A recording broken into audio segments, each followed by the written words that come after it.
Manchester United, who has made a bold move, signing Matheus Cunha from Wolverhampton for £62 million.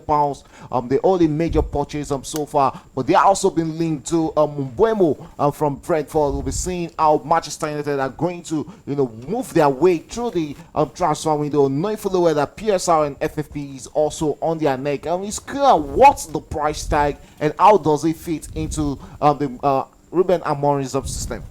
Yeah, I think if you look at that Cunha's due, they've been having the conversation with Wolverhampton Wanderers even before they played the Europa League final, because I tend to look at this Mbeumo deal also now that is about to eat a rock now, though it doesn't, but the way it's looking, they might not get him because of and I think they actually got Cunha because Cunha just wants to stick with whatever agreement they've had, because they had personal time with him and for a very long time, and also with Wolf, So getting Cunha, if you look at what Cunha did for Wolf last season, I think he tallied or he broke the record of the Brazilian that scored the highest goal in the Premier League. I think he tallied it, or I'm not sure if he actually broke the record, but I think he tallied it.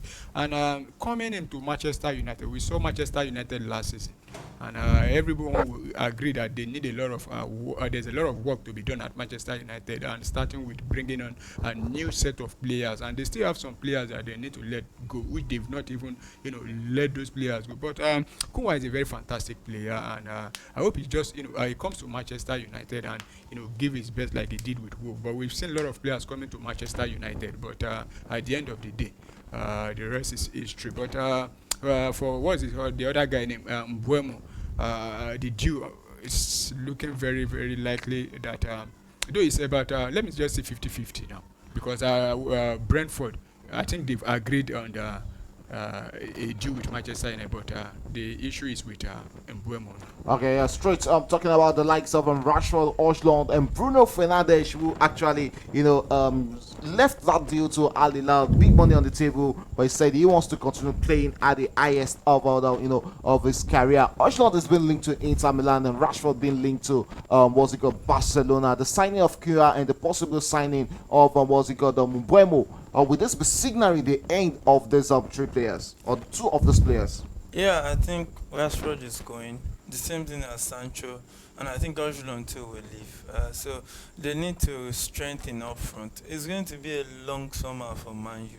It's someone that is really blink. It's not really clear what they can do, because now they can't spend the way they would have loved to, because there's no European football to balance their books. So they will try to be careful, and at the same time they need to come back to where they belong.